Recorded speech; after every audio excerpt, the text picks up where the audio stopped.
The fight for clean water is an issue among many different communities. Flint is just one example. West Virginia is another example where Paula Jean Swearengin, she ran an entire campaign against centrist corporate Democrat Joe Manchin on the policy of actually trying to make sure that everybody in West Virginia has access to clean water. It's amazing to think that in the richest country in the world, in America, that a lot of citizens don't have access to clean water. A lot of people might be like, no, it's just isolated communities that have toxic water or contaminated water. It's not a lot of places. It's just a couple of specific places, right? Well, unfortunately, to a report that has been so far unreleased, that is simply not true. In fact, millions of Americans now are thought to be exposed to contaminated water. Now, let me give you some details here.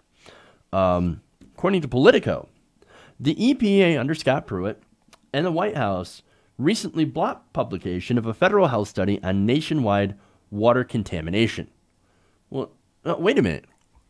The Trump administration and the EPA blocked this study. That's why it is so far unreleased. Now, the intervention earlier this year, they write, not previously disclosed, came as HHS Agency for Toxic Substances and Disease Registry was preparing to publish its assessment of a class of toxic chemicals that has contaminated water supplies near military bases, chemical plants, and other sites from New York to Michigan to West Virginia. The study would show that the chemicals endanger human health at a far lower level than EPA has previously called safe, according to leaked emails. Now, this is a leaked email scandal that I can definitely get behind. But first off, so we know kind of what the gist of what the report says. It turns out that these toxic chemicals are actually more toxic and more unsafe at lower levels than we thought, meaning that there are more places that are now more communities that are exposed to contaminated water that can have big health effects. So why hide that? Well, because in the words of one White House aide, that this would turn out to be a, quote, PR nightmare. The public, media, and congressional reaction to these numbers is going to be huge, according to one unidentified White House aide who said that in an email forwarded on Jan 30th by James Hertz. Now, Hertz is a political appointee who oversees environmental issues at the Office of Management and Budget. So these are Trump appointees, right? Now, the email added, the impact of the EPA and the Department of Defense is going to be extremely painful. We, DOD and EPA, cannot seem to get the Agency for Toxic Substances and Disease Registry to realize the potential public relations nightmare that this is going to be. So think about that, right? I mean, there it is. That's the email. So like, we just can't get them to understand how bad this would look for PR, man. I mean, the fact that they've been drinking contaminated water all this time and we didn't tell them before, that's going to be terrible for us politically. Now, you want to talk about political correctness, right? That's what this is. Look, Americans have a right to know. I mean, don't we have a right to know that our water's contaminated? That we're drinking poison? But no, they decide we don't have a right to know. And that anybody who tries to expose it is just creating a PR nightmare for them. Well, gee, I wonder why it's going to make them look bad. Now, unfortunately, as I said before, they buried this entire report. In fact, they said more than 3 months later, the draft study remains unpublished, and the HHS unit says it has no scheduled date to release it for public comment. So, let me get into the details of what they're hiding. Politico explains the chemicals at issue in the HHS study have long been used in products like Teflon and firefighting foam, and are contaminating water systems across the country. Now, these are known as PFOA and PFOS, and they have been linked with thyroid defects, problems with pregnancy, and certain cancers, even at low levels of exposure. So understand that Currently, the EPA says that it's only a danger at high levels of exposure.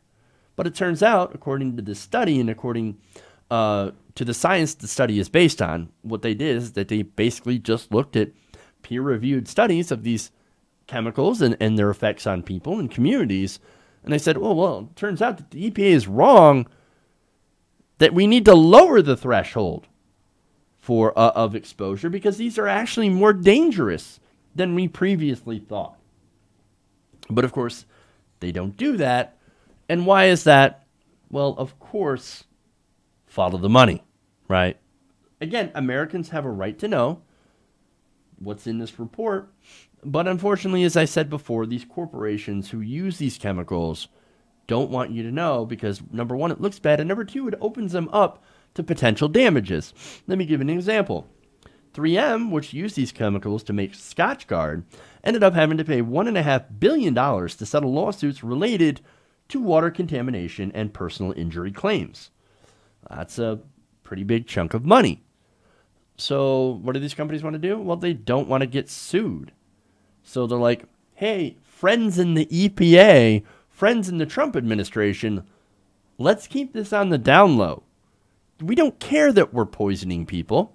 We don't care that our chemicals are causing harm and damage to these communities. We don't care. That's just, it looks bad for us. It looks bad for you. And so, let's keep it low. Now, it's not just the corporations, but it's also the Defense Department.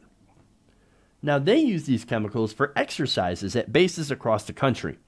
In a March report to Congress, the Defense Department listed at least 126 facilities where tests of nearby water supplies have showed the substances exceeding the current safety guidelines. That's current. Again, this paper actually lowers that threshold. So how many more places would end up with water contamination? That's what they don't want us to know. That's what they're hiding from us. Now, the study concluded that the chemicals are more dangerous than previously thought, could dramatically increase the costs of cleanup sites like military bases and chemical manufacturing plants, and force neighboring communities to pour money into treating their drinking water supplies. Now, when I read that in this piece, I said, wait a minute, why is it the community's responsibility to clean up the mess of the corporations? That's their chemicals. They put it into the water. Or they let it leak, they let it run off, or in some cases, an administration official is like, go ahead and dump your waste into the river, we don't give a shit. Or dump it into the ground where it leaches into the groundwater. That's fine, go ahead and dump your shit wherever you want. What do we live in a democracy? No, we live in an oligarchy. We control it through our campaign bribes. We bribe you guys to shut the fuck up and do whatever we want you to do. And that's what's going on here. Now, another example of how we live in an oligarchy is the fact that when it comes to a corporation, when they create a mess, well, they don't pay for it. No, we privatize the gains in this country and we socialize the losses. The corporation makes all the money, we get stuck with the mess, and we end up having to pay the damn bill. So, and now Pruitt, of course, is one of the biggest, staunchest defenders of corporations and corporate control, says, look, I don't want this to get out. No, let's handle it internally. And let's not have this report get out to the people, even though that there are still people out there to this day that are drinking that water and have no idea that they are being poisoned. Now, according to the article, the discussions about how to address the study involved Pruitt's chief of staff and other top aides that included a chemical industry official that now oversees EPA's Chemical Safety Office. So what we have here is look, it's sort of a normal thing in America that we have industry officials that are in positions that oversee the industry that they had worked in and will work in after they get out of government. It's a crazy system, but unfortunately, we have been conditioned, because it's been like this for most of our lives, that this is actually super normal. But it's not. It's insane. And it leads to stuff like this. And it leads to them, of course, using their power to protect these companies from legal damage.